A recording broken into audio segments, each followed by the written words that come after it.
des réclamations spirituelles. C'est quoi les réclamations spirituelles? Je pense qu'une fois déjà, j'avais parlé des réclamations spirituelles. C'est vraiment des choses en tant que chrétiens nés de nouveau. Nous avons la vie éternelle, c'est vrai. Jésus est avec nous, c'est vrai. Nous sommes les temples du Saint-Esprit, c'est vrai.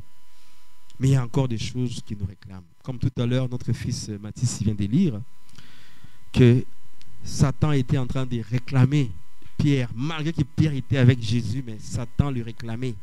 Il réclamait quoi en Pierre? Qu'est-ce que Pierre avait fait de mal pour que Satan le réclame, pour qu'il les tue? Il n'était pas juste seul, lui. Hein? Il dit, Satan vous a réclamé. Ce n'était pas juste Pierre. C'était tous les apôtres. Donc, les apôtres, si vous voulez bien comprendre l'importance de l'alliance avec Jésus-Christ, c'est que quand on accepte Christ et qu'on devient un enfant de Dieu né de nouveau, on fait maintenant partie du royaume céleste de Dieu. On est conscient que non, on a une identité qui n'est pas dans ce monde, mais une identité de la ressemblance de la nature divine de Dieu. Et en ce moment-là, on reçoit le Saint-Esprit et le Saint-Esprit nous permet maintenant d'expérimenter la véritable nature de Dieu par des prodiges, des miracles, l'autorité et la puissance. Pendant que les apôtres étaient avec Jésus et que Jésus ne leur a pas encore accordé le pouvoir d'aller chasser les démons, ou le Saint-Esprit, lorsqu'il est descendu lors de la Pentecôte, les apôtres étaient aussi des hommes comme nous et des femmes comme nous, faibles, c'est-à-dire avec le bagage du passé qui les réclamait encore. Des péchés des parents, leur mauvais comportement, manque de prière. Alléluia. Donc, ils étaient dans un état vraiment pas sanctifié. Et le diable trouvait en eux des fautes, des erreurs, pour dire que lui, je peux l'avoir, lui, je peux le tuer. Ah, lui, il ne prie pas beaucoup. Ah, lui, il fait que critiquer. Lui, le diable, il nous connaît, il nous voit. Il sait qu'est-ce que nous faisons de mal.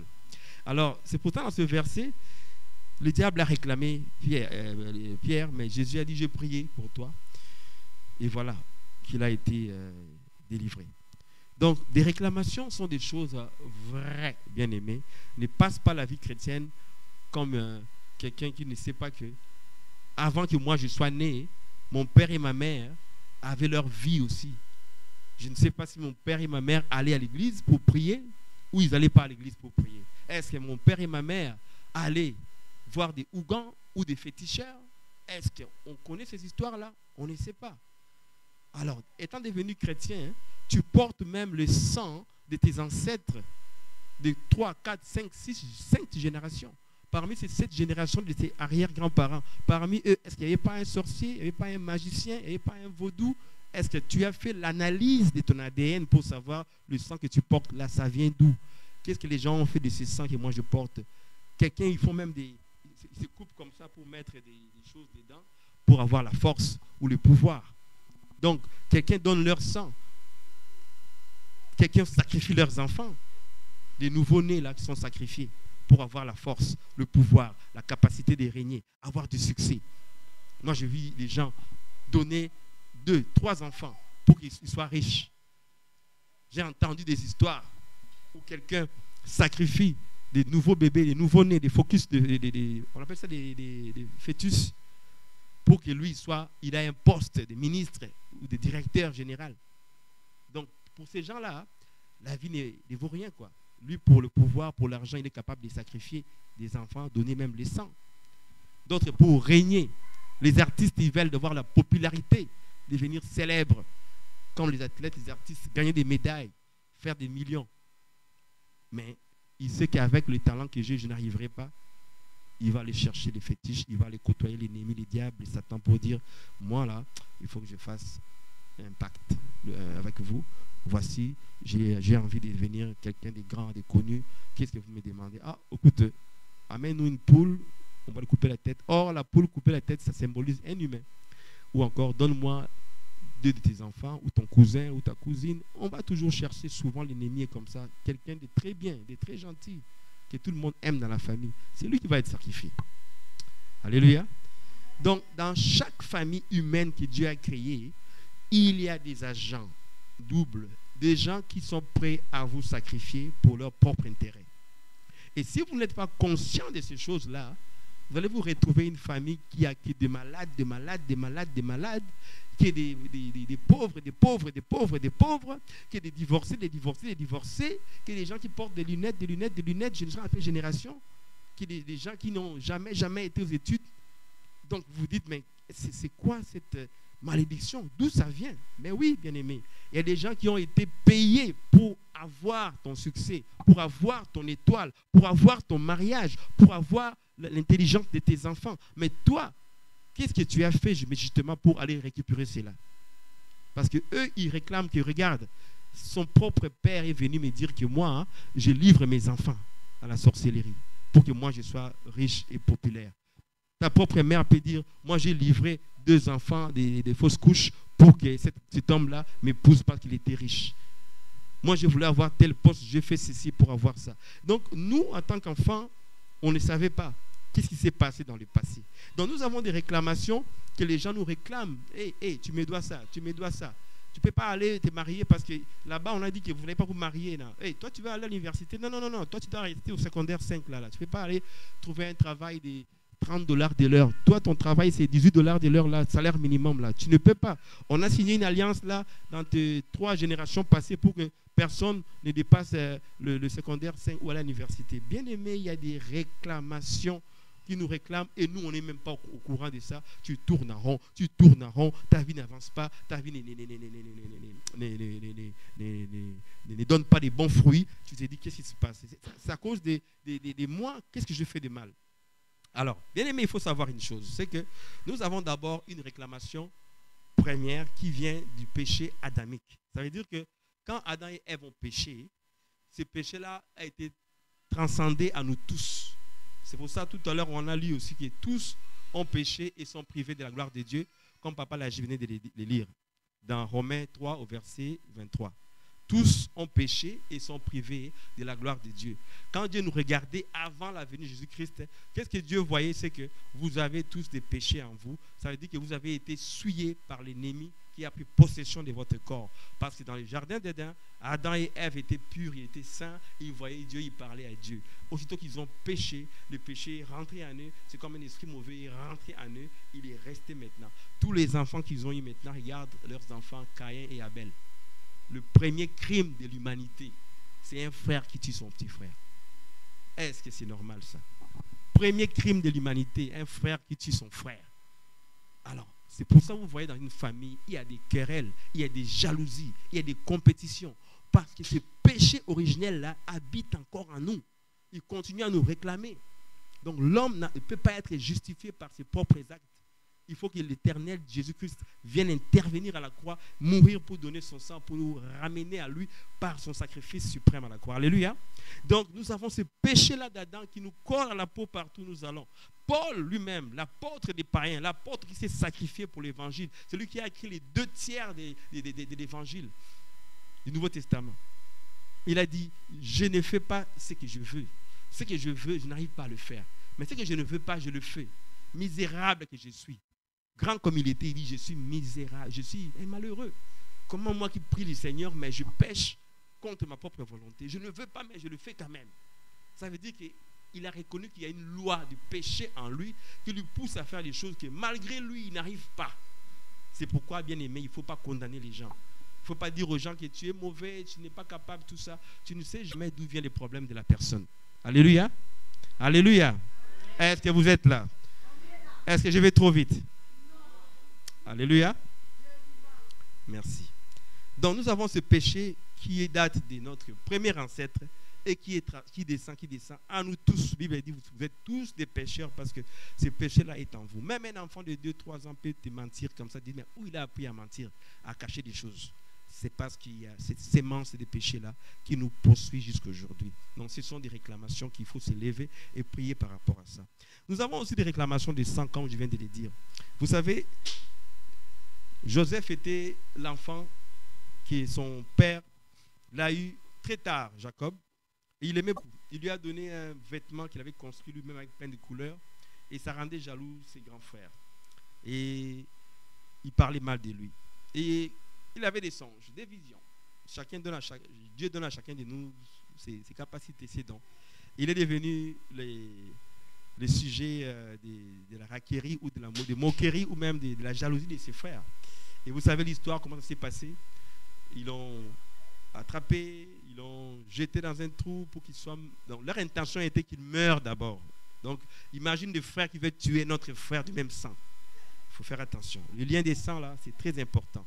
On nous réclame par nos sangs parce que notre sang nous parle aussi. Le sang d'où tu viens, là, parle. Les propres frères, comme je disais, Caïn et Abel, deux frères, l'autre qui tue l'autre. Et même Joseph, ses propres frères aussi, l'ont voulu les tuer. Jésus aussi et ses frères. Jésus même, il disait, je suis venu parmi les siens, mais les siens m'ont rejeté. Les Juifs, c'est mon peuple. Je suis né là-bas. Mais ils m'ont dit, si tu es le roi des Juifs, sauve-toi toi-même. Est-ce que tu es vraiment le roi des Juifs? Non, tu es un imposteur. Ils n'ont pas accepté Jésus. Voulez-vous que je vous livre le roi des Juifs? Non, non, non, nous voulons Barabbas, nous voulons Barabbas. Bien-aimé, nul ne prophète dans sa propre patrie, comme dit la Bible. Et l'homme, souvent, est détesté qu'il est dans sa propre famille, parmi ses frères, parmi ses sœurs. Jésus, un jour, il enseignait, sa mère vient avec ses sœurs. Mais il est où Jésus là, hein? Nous, on veut faire les travaux ici, des charpentiers, je ne sais pas, il était charpentier, hein, arranger la maison. Il y a des clients qui sont venus là pour arranger les bois et leur table. Là, ça fait 2 semaines que Joseph n'a pas arrivé à finir. Mais Jésus, il le fait très bien là. Il est où là? Mais on lui trouve en train de prêcher. Mais ta mère, tes soeurs et tes frères te cherchent. Il dit, je suis désolé, hein, mais mes frères, ma mère et mes soeurs, ce sont ceux qui écoutent la parole de Dieu et le mettent en pratique. Donc, il a mis d'abord la mission divine de Dieu avant, la famille physique après. Parce que la Bible dit que même ses propres frères de sang là, ne croyaient pas en lui.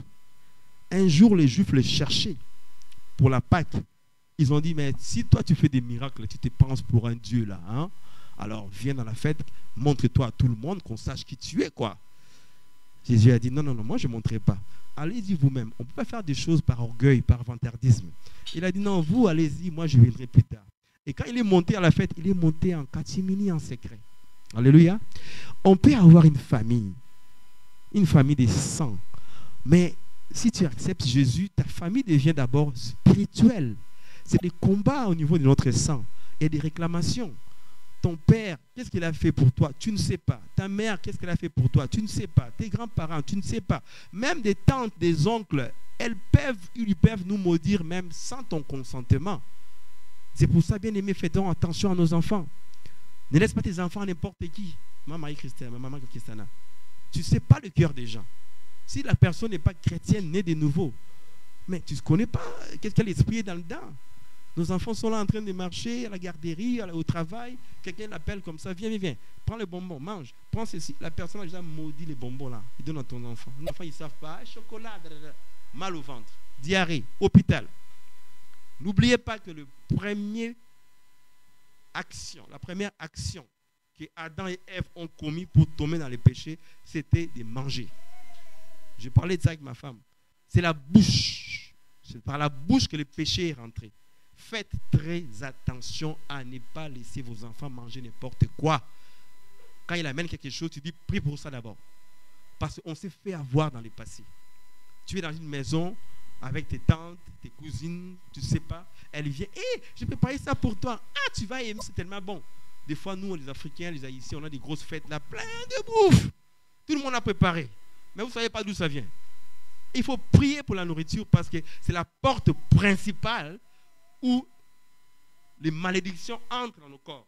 C'est pour ça à l'église, quand le pasteur prêche, quand on fait des services de délivrance, les gens vomissent. Le pasteur dit, vomis-moi ça. Pourquoi? Ça rentre par la bouche. Faites vraiment très attention à ce que nous mangeons et prions avant de manger. C'est la pomme là que Adam a mangé avec Ève là qui nous a amenés dans les péchés. Donc, nos enfants, il faut surveiller ce qu'ils mangent. Il faut prier pour ce que nous mangeons. Et ce que nous mangeons, si tu manges sain, là je parle de... Si tu utilises les légumes, les fruits comme on dit là, c'est sûr que ta santé va être différente si tu manges tous les jours les fast-food, là, les hamburgers, les frites, non? Si tu bois du lait et de l'eau, tu vas être plus en santé que quelqu'un qui boit toujours les coca ou les vins, whisky, tout ça. Les liens des sangs, bien aimés, on peut t'empoisonner. Ah oui, on peut t'empoisonner par jalousie. Parce que tu déranges, ton étoile brille trop. Tu es trop célèbre. C'est toujours toi qu'on regarde dans la famille. C'est toujours toi qui as des bonnes idées. Bien-aimé, le lien des sangs nous cause beaucoup de problèmes. Ça a attaqué Joseph, ça a attaqué Jésus, ça a attaqué beaucoup de gens dans la Bible où ils ont été rejetés par leurs frères, leurs sœurs, leurs maris, leurs enfants. La vie humaine, bien-aimée, nous devons avoir Jésus-Christ comme notre maître. Après, tu vas voir que même si ton frère a un problème, tu vas prier pour lui. Même ta sœur a un problème, tu vas prier pour lui ou ton mari. Et tu vas trouver la solution. Le lien des saints n'aura pas le pouvoir sur toi. Alléluia. Et il faut être conscient de ces liens-là qui nous réclament. Alléluia. Donc nous avons le lien, la réclamation d'Adam qui a péché. Nous sommes tous des pécheurs. Il y a les réclamations des saints. On te tire à gauche, à droite parce que c'est mon neveu, c'est ma nièce. Il est parti au Canada là-bas, il ne m'a jamais envoyé l'argent. Il va voir là. Il va être chômeur. Et là, tu tournes en rond, tu ne trouves pas de travail. Or, il y a un monsieur là-bas, quelque part en Haïti, là, qui est fâché contre toi parce que tu ne lui as rien envoyé et il veut te bloquer. Donc, ce sont des réclamations de sang parce que vous avez le même sang, vous venez de la même famille. Il faut faire très attention. C'est pourquoi nous voyons aussi qu'il y a des maladies héréditaires, non, qui nous suivent dans le sang. Et tu ne comprends pas pourquoi moi j'ai ça. Ton père avait ça aussi, non, ton grand-père avait ça aussi. Non. Donc, le sang nous réclame. Il faut, quand tu brises ça. Alléluia. Il y a aussi, là, en troisième lieu, nos péchés. Nos péchés aussi sont des réclamations. Parce que nous sommes des êtres humains en trois entités. Nous avons l'âme, nous avons l'esprit et le corps. Ça veut dire que chaque entité fonctionne à sa manière. Alléluia. Donc, dans ton âme, là où il y a les sentiments, les émotions, tu vas remarquer que des fois, le pasteur, quand il nous prêche, il nous dit, ce n'est pas la prière qui te dérange, ma soeur, mon frère. C'est ton comportement qu'il faut que tu changes. Ce n'est pas les démons. C'est à toi-même de faire un effort parce que là, tu es trop en colère, tu te fâches facilement, tu insultes facilement, hein, tu négliges ton mari. Il nous donne des conseils humains, là, tu sais, et c'est vrai. Amen, alléluia. Je suis content que ça vous fasse rire là. Hein? Ah oui, nous-mêmes aussi, il y a des réclamations comme ça là, parce que toi tu penses que tout marche très bien, mais non. Des fois toi-même aussi, ta manière d'agir, on te réclame. Ça, je parle des sentiments et des émotions. Écoutez-moi très bien. Au niveau du corps, parce que nous sommes toujours dans nos réclamations personnelles, hein, les réclamations des péchés. Au niveau de nous-mêmes, je dis que l'âme, les sentiments, les émotions sont très dangereuses. Il faut faire attention à changer notre caractère, à changer nos habitudes qui sont mauvaises. Ça, c'est au niveau de l'âme. Mais au niveau du corps toujours, mais dans le niveau de la peau ou du corps ou du sang, il y a aussi des éléments de l'impudicité, de l'idolâtrie, de la déchéance, de l'immoralité. C'est-à-dire que les choses que les animaux font, toi tu le fais aussi. Les choses qui sont interdites comme abomination dans la Bible, toi tu le fais aussi. Les relations ultra-conjugales, tu le fais aussi. L'infidélité, tu le fais aussi. Je m'excuse de dire ça. La masturbation, par exemple, la pornographie, ce sont des choses qui ouvrent les portes à l'ennemi.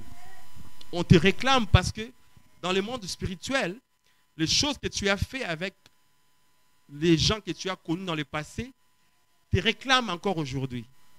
Parce que si tu n'es pas encore marié devant Dieu et devant les hommes, légalement, les gens qui t'ont connu et que tu as connu dans le passé ont droit sur ta vie. Ils te considèrent comme leur femme encore.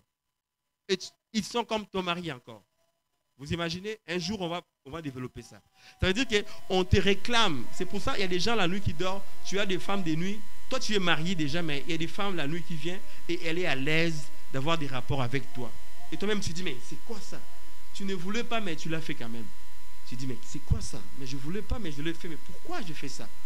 Dans le monde spirituel, cette femme-là que tu as connue dans le passé, elle n'était pas mariée, toi non plus. Vous avez eu des rapports. La Bible a dit, l'homme quittera ses parents, s'attachera à sa femme et deviendront une seule chair. Ils ne sont plus deux, mais ils sont une seule chair. Chaque rapport que nous avons eu, je me mets là-dedans moi-même, chaque rapport qu'on a eu avec un partenaire, en dehors du mariage, c'est un mariage. Donc, on nous réclame. Chacun de nous ici est réclamé dans le domaine spirituel. Nous avons des ex qui sont là, qui nous regardent. Qui, toi, tu m'appartiens, tu m'appartiens, tu m'appartiens. Pourquoi tu es parti avec ce gars? Pourquoi tu l'as épousé? Et moi, tu m'as laissé pourquoi? C'est grave, bien-aimé. Nous avons des réclamations à ces niveaux-là. On doit implorer et demander à Dieu de nous libérer de ces chaînes-là. Les gens nous réclament que tu n'es pas marié avec ton mari, tu es marié avec moi. Il y a des gens qui sont mariés avec leur tante, leur oncle, qui les réclament la nuit. Parce que ton père m'avait donné quand tu étais petit, il a dit, tu vas épouser ma fille, je te le donne. Oui, tiens, une vache, une chèvre ou l'argent. Cette fille-là, elle va grandir, mais elle m'appartient. Et la fille grandit, elle trouve un mari un jour à l'université ou quelque part, mais son mariage ne marche pas. Parce que la nuit, cet oncle-là vient toujours déranger son mariage parce que pour lui, cette fille-là, cette nièce-là, l'appartient. Nous avons des réclamations comme ça dans le domaine spirituel, bien aimé. Il y a des hommes que nous avons rejetés, repoussés, ou des femmes. Tu prends la fille ou tu prends l'homme, tu as des rapports et puis, je ne veux rien savoir de toi, laisse-moi tranquille, tu n'es pas l'homme de ma vie, tu n'es pas la femme de ma vie. Mais aussitôt que vous mettez ensemble, vous devenez un. Les sémences qui sont restées en vous là, va prendre du temps. Même la science prouve que si tu as des rapports intimes avec quelqu'un, la sémence de cet homme-là, admettons, entre nous, restera dans ton corps même presque jusqu'à 10 ans. Imagine maintenant, tu te maries et tu as des enfants. Tes enfants portent l'ADN de ces hommes-là qui ont connu ton corps dans le passé. Et si ces hommes-là étaient maudits, si c'était des magiciens, s'ils avaient des liens de famille graves, des sorcelleries, il ne faut pas blaguer, bien-aimé. Il faut pas blaguer avec la vie spirituelle. Il faut vraiment prendre ça très au sérieux. Il faut prier. Tu vois ton enfant, son caractère, tu ne comprends pas ça vient d'où. Peut-être que c'est un sang quelque part de l'autre là que tu avais connu qui avait des problèmes. Ce n'est pas ton mari, ce n'est pas ta femme. Ça peut être une tante ou un oncle qui avait été chez les féticheurs en disant « Moi, je donne autant pour que cet enfant-là m'appartienne ou qu'il ne soit pas devenu un grand homme dans sa vie. » Nous avons été vendus, sacrifiés. Le marché humain existe. Je parle dans le domaine spirituel comme dans le domaine physique. Jusqu'aujourd'hui, l'esclavage n'est pas fini. On vend encore des humains comme ça, là. Si vous allez dans les contrées arabes là-bas, ou je ne sais pas, ou dans le monde, en Inde là-bas, des enfants esclaves ou des femmes esclaves, là, il y en a. Quelqu'un qui achète un être humain, tu vas travailler pour moi à la maison, fais la vaisselle pour moi, il chicote la femme, il la tabasse, il fait ce qu'il veut. Aujourd'hui, en 2025, imagine, ça c'est physique, mais imagine maintenant dans le domaine spirituel. Quelqu'un qui est parti vendre ton corps, vendre tes poumons, vendre tes foies, vendre tes reins, vendre ton corps, vendre ton sang. Il y a un marché spirituel. Quelqu'un qui vient comme ça, moi je vais être jeune, je suis un président africain, je vais vivre jusqu'à 90 ans et voler tout l'argent du peuple. Mais de temps en temps, je suis malade, j'aimerais aller chercher le sang pur d'un bébé nouveau-né. Il y a un marché qui existe où on prend les sangs des enfants dans la franc-maçonnerie. Les sorciers, ils achètent des enfants, ils tuent les enfants, ils prennent leur sang là pour les vendre à ces gens-là. Ma femme m'a un jour dit qu'il y a même des gens qui vont chercher, je ne sais pas comment ça s'appelle encore, Patricia, il y a comme une substance là, dans le corps des bébés, je ne sais pas trop là, qu'on utilise là, qu'on injecte pour que les stars, les vedettes aient la peau douce, belle comme des enfants, des bébés. Le monde est méchant, bien aimé. Et le monde est très méchant. Hein? Nous devons faire attention. En tant qu'enfants de Dieu, nous avons vaincu l'ennemi. Nous avons bien vaincu le diable. Dieu nous a donné le pouvoir. Mais nous devons faire attention à qui nous faisons confiance. À qui nous nous mettons ensemble. Parce que ces liens-là vont nous réclamer. Ils vont nous réclamer. Ils vont pas nous laisser tranquilles. Et si tu ne prends pas autorité, tu ne te lèves pas dans la prière en disant « Hey, assez, c'est assez. Moi, je ne veux pas de ça là. À partir d'aujourd'hui, il faut que ça s'arrête. Je suis fatigué de voir des réclamations des hommes de nuit. Je suis fatigué de vivre ma vie comme mon oncle qu'on disait. Ah, mon oncle là, il est toujours en train de boire tout le temps. Ah, tu lui ressembles vraiment. Lui, il boit beaucoup comme toi. Tu vois, il y a des comparaisons qui n'ont pas de sens. Hein? C'est ridicule. Et puis, comme l'autre fois, je disais, qui ne dit mot consent, tant tu dis, c'est pas grave. Hein, c'est bon. Et puis, après tout, c'est quoi? Ah, tu ris, ça passe. Oh non, non, non, non, non, non. Avant, j'étais comme ça, ignorant. Ma femme me disait, Jubilé, surveille ta bouche, surveille ce que tu déclares, surveille. Et souvent, je me maudissais moi-même. Je me sentais comme incapable, je ne suis pas capable. Ah non, c'est pour les autres, tu sais. Non, ce n'est pas fait pour moi. des limitations. Tu le déclares toi-même. Même jusqu'à aujourd'hui, elle m'a dit encore un mot que j'avais dit de plus, qu'il ne fallait pas que je le dise. Je n'ai pas juste répondu, c'était sur WhatsApp, j'ai juste dit, ok, amen, ainsi soit-il. Alléluia. Nous devons veiller sur notre vie spirituelle. Qu'est-ce que nous disons? Qu'est-ce que nous sortons? Qui nous racontons, bien-aimés? La vie éternelle là, est une affaire personnelle. Quand Jésus viendra là, il va te prendre toi-même. Il a fait une alliance rien qu'avec toi. Ce n'est pas avec ton père, ta mère, tes ancêtres, tout ça là, tes traditions, tes coutumes là, africaines ou haïtiennes. Non, non, non, non, non, non, non, non. C'est vraiment toi qui vas aller chercher la relation, l'amour, la communion que tu as avec lui. C'est ça qui compte. Et ça, c'est un contrat pour l'éternité que personne ne viendra te l'arracher, bien-aimé. Or, dans notre parcours de la vie, quand nous sommes nés jusqu'à aujourd'hui, on n'a pas été sages. On n'a pas été intelligents pour écouter la parole de Dieu. Souvent, c'était peut-être l'aveuglement. Souvent, c'était l'ignorance. Souvent, c'était aussi l'envoûtement. Parce que n'oubliez pas que Dieu nous connaît depuis le ventre de notre maman.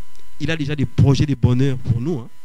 Et quand le monde des ténèbres spirituelles découvre que maman Roxane, ton fils sera Premier ministre du Canada, déjà, il s'élève. Parce que notre vie ne commence pas quand tu es né. C'est avant que tu sois né. Donc, dans le monde spirituel, ils savent qui est qui avant d'être né. Veillez sur nos enfants. Il faut veiller sur nos enfants parce que la gloire, la puissance, l'autorité commence lorsqu'on est jeune, lorsqu'on est encore bébé. Jésus était tout petit encore, mais le roi Hérode le poursuivait. Comment un bébé fait faire trembler un roi? Il n'a pas d'armée, il ne sait pas marcher ni parler, mais le roi a peur de lui. Ça veut dire que l'autorité ne vient pas de l'âge, ne vient pas de ton statut non plus. Il vient de ta position, de ton élection. Comment Dieu t'a choisi, comment il a déclaré sur toi. Tu es ce que Dieu dit que tu es. Alléluia. Est-ce qu'on peut acclamer le Seigneur? Bien-aimés, on en apprend encore à tous les jours. Nous ne devons jamais cesser de lire la Bible. La Bible nous apprend beaucoup de choses intéressantes. Alléluia. Nous devons lire la Bible et prier pour nos enfants parce que nos enfants sont l'avenir. Bien-aimés, c'est important de se concentrer, je vais chuter ici, sur la famille. La famille, c'est ce que le diable attaque en premier. C'est pour ça que nous avons des liens là qui nous poursuivent, qui ne nous lâchent pas. Des liens de famille, des liens des noms, des liens de sang. Et vous savez même que les noms que nous portons ont des références spirituelles. L'autre fois, j'avais expliqué ça, non? J'avais dit que Jacob, il était Jacob, mais Dieu a dit, je vais t'appeler Israël maintenant. Israël. Jusqu'à aujourd'hui, le pays Israël, ça devait s'appeler Jacob. Dieu a changé son nom. Abraham est devenu Abraham. Simon est devenu Pierre. Il y a plein d'exemples dans la Bible où même, vous savez comment Daniel et ses amis, lorsqu'ils sont partis à Babylone, comment le roi de Babylone leur a changé de nom. Ah oui? Quelqu'un s'en souvient encore? Maman, oui. Abednego. Shadrach. Meshach. Voilà. Vous avez bien fait vos études. Pourquoi? Parce que le roi, il sait que ces garçons-là, ils ont la grâce de Dieu. C'est des enfants d'Israël. Et là où nous avons été pour gagner ce peuple-là, ils ont été vaincus et on a amené leurs enfants en esclavage ici chez nous. Or, c'était un peuple puissant qui disait que Dieu est avec eux, le Dieu d'Israël, tout. Maintenant que nous sommes des vainqueurs, et si eux ils continuent à porter les noms bénis de leur Dieu là, ça va nous apporter la malédiction. Comme ils ont la grâce, ils sont capables d'interpréter des rêves, ils sont intelligents, on va leur donner nos noms à nous pour que les noms là n'aient pas des effets sur nous. Mais Dieu est grand, malgré cela, ils ont gagné, ils ont vaincu. Alléluia. Donc, on a changé leur nom exprès pour qu'ils ne portent pas les noms bénis de leur Dieu d'Israël. Alléluia. Les noms ont une signification et une importance très, très capitale. Ne donnons pas nos noms à nos enfants n'importe comment. Ce matin, je parlais à ma femme aussi également. Aujourd'hui, je la témoigne beaucoup. Parce qu'elle a une vision très, très lointaine, plus que moi-même. Patricia, comme vous voyez là, c'est une prophétesse. Hein. Beaucoup de choses qu'elle a dit de ma vie se réalisent et je le vois en disant, ah oui, elle avait raison. Elle avait raison, elle avait raison. Ouais. Des fois, nous les hommes, on fait la tête là, mais après tu dis non, elle avait raison. Les noms ont une sorte d'impact sur la personne. Vous savez pourquoi beaucoup de vedettes même, ils changent leur nom? Parce que s'il utilise son nom qu'on lui a donné à ses parents, il ne sera pas vraiment très connu. Je peux vous citer les nombres de vedettes que vous connaissez dans le monde là, qui ne portent pas leur nom véritable. Voulez-vous me dire c'est quoi la cause? Beaucoup ont changé de nom. Des vedettes du cinéma, de la musique, de rap. Ils empruntent des noms. Mais ces noms-là, vous savez quoi? Ils vont le chercher dans leur contrat pour avoir du succès.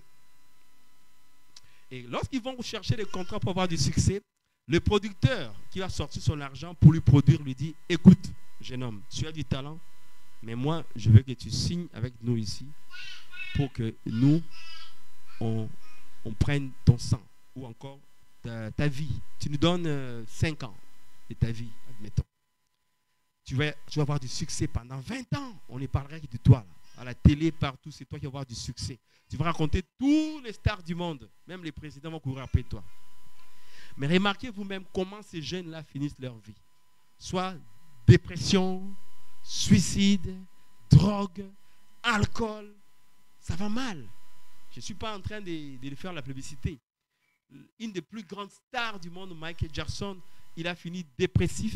Il est mort avec des médicaments, alors qu'il pensait qu'il était comme un ange adorable, intouchable. Beaucoup, tu vas voir, ils sont devenus complètement ruinés. D'autres sont paralysés. Pourquoi? Parce qu'ils ont cherché la gloire du monde en échange de leur âme, en échange de leur sang. Ce qui est très, très dangereux. C'est pour ça qu'on leur emprunte des noms qui ont été tirés dans le monde des ténèbres, dans le monde souterrain, dans le monde des sirènes, parce que ce sont les sirènes des eaux qui donnent le pouvoir de charmer, le pouvoir de séduire le monde. Il faut faire très attention. Tous les pays qui sont entourés par les eaux, comme Haïti, Montréal, là, attention. Les esprits des eaux sont très forts. Ces esprits-là, des séductions qui sortent la nuit pour envoûter les gens. Si tu vas voir la gloire, le succès, là, ça ne sera pas l'esprit des forêts, ça va être l'esprit des eaux. L'esprit des séductions, des femmes de nuit, des hommes de nuit, là, c'est l'esprit des eaux qui viennent nous séduire, qui viennent lancer des modes.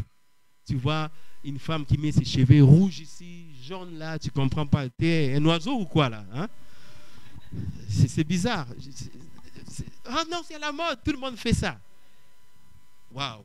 Un jour, il y a un talon qui est sorti. J'ai vu un artiste africain, il porte des talons des femmes, avec des pattes d'éléphant. Tank, tank, tank. Il y avait même la misère à marcher avec ça. Mais les gens disent, non, il ne faut pas les critiquer. Il y a un couturier européen qui l'a lancé ce jour-ci. Ce n'est pas pour les femmes, c'est pour les hommes, ces talons-là. Je dis, hey, attention, c'est ce que nous portons. Donc, on peut te réclamer parce que tu as porté quelque chose qui vient du monde des ténèbres. Même les cheveux, je m'excuse mesdames, quand je dis que vous portez des perruques, tu ne sais pas, ça vient de l'Inde. C'est des cheveux de qui? Tu ne sais pas. Tu le mets sur toi là, tu ne sais pas. Sur chaque goutte de cheveux, il y a de l'ADN dedans. Ça appartenait à quelqu'un. Je ne sais pas quelle sirène, quelle mort a porté ces cheveux-là. Faisons vraiment très attention. On peut te réclamer par rapport aux cheveux que tu portes sur la tête, ça maudit ta vie. On peut te réclamer par les habits que tu achètes de deuxième main. Je l'ai dit parce qu'on a fait ces erreurs-là, d'acheter des habits que quelqu'un d'autre a portés parce que tu n'as pas d'argent, c'est pas grave. Je prends les deuxième main, c'est propre, ça, tu laves ça et puis tu portes ça. Mais quelqu'un qui a porté ça, peut-être qu'il est décédé parce qu'il a été dans les magies. Bien aimé, une femme est venue toucher les bords des vêtements de Jésus, elle a été guérie. Les vêtements, il ne faut pas blaguer avec ça. Le manteau d'Élie a fait des miracles. Tes vêtements, là, si tu es un enfant de Dieu comme vous êtes là, vous portez l'onction avec vous. Ne blaguez pas avec ces choses-là. Alors, quelqu'un peut vous réclamer. Tu portes son habit, tu conduis sa voiture, ou tu sors avec son mari, lui, il te surveille en disant, hey, elle est à moi, hein? Elle est à moi, hein? C'est à moi, hein? C'est à moi, c'est à moi. Et tu as des combats inutiles dans la vie. Alléluia. Nous devons ouvrir nos yeux, bien-aimés, et aller dans la parole. Chercher le Seigneur, louer le Seigneur, glorifier Dieu, lui demander de nous libérer de tout cela. Que nous serons absolument et complètement libres, comme lui-même le veut, et comme il a prouvé à la croix, lorsqu'il est ressuscité, il a dit que Jésus est ressuscité avec Christ et il nous a amenés dans le lieu céleste avec lui. Alors que nous sommes ici physiquement, mais dans le spirituel, nous sommes avec Jésus-Christ là-bas. Parce que, bien aimé, le jugement qui aura lieu dans le monde, ce ne sera pas le jugement pour nous, enfants de Dieu. Ça va être pour les incrédules, pour les gens qui n'ont pas cru que Jésus-Christ est fils de Dieu. La pire des choses qui peut arriver à quelqu'un dans ce monde que nous vivons, qui n'est pas croire que Jésus-Christ est le fils de Dieu et que c'est par lui que nous sommes sauvés. Si les Juifs ont tué Jésus-Christ, c'est parce qu'ils disaient qu'il est le fils de Dieu. Seule accusation. Et nous sommes ici, nous sommes des fils et des filles de Dieu. À combien plus forte le monde va nous haïr. En devenant chrétienne, là, ton combat a commencé sérieusement. On ne veut pas te laisser tranquille. Mais il est fidèle. Il est plus fort. Il a déjà vaincu. Il a déjà gagné pour nous. Il nous a déjà bénis d'avance. Alléluia. Nous avons un Dieu puissant, nous avons un Dieu merveilleux, bien-aimé. N'ayez pas peur de tous ces liens-là que je vous ai cités ici. C'est pour que vous soyez au courant de ces choses-là. Pour que ne vous laissez pas bercer comme ça d'illusions-là. Non. Réveillons-nous, bien-aimés. Ne soyons pas des chrétiens aveuglés comme ça. On va à l'église par habitude, on s'assoit, on chante, on rentre à la maison. Non. Dieu a déposé en toi quelque chose de puissant, de grave. Il faut vraiment l'utiliser. Ouvre tes yeux pour voir ce qui se passe autour de toi, de ta maison, de tes enfants. Surveille tout à la légère. Chaque chose, comportement de tes enfants. Ton mari, ta femme, ta santé, qu'est-ce qui se passe? Ton budget, qu'est-ce qui se passe? J'ai perdu mon travail, pourquoi? Je suis malade, pourquoi? Mon enfant, pourquoi? Il n'y a rien qui arrive à un chrétien pour rien. Soit Dieu te bénit, tu vis ta bénédiction, soit l'ennemi t'attaque. C'est pour ça qu'il a dit priez en tout moment, priez tout le temps, priez sans cesse. C'est pour ça nos cellules de prière ici, là. Je prêche, c'est vrai, je prie 40 minutes peut-être. Mais normalement, nous devons prier, prier, prier et prier. Parce que la prière va nous libérer, va chasser l'ennemi loin de nous. Et nous aurons toujours la victoire. Car quand il s'approche de nous, il voit le feu. Il voit le feu. Il voit le feu. Parce que tu as prié, le Seigneur t'a dit, tiens mon fils, maintenant tu as le pouvoir. Alléluia. Est-ce qu'on peut acclamer la parole de Dieu? Est-ce qu'on peut s'élever dans sa glorieuse présence? Lèvons-nous bien aimés, nous allons prier.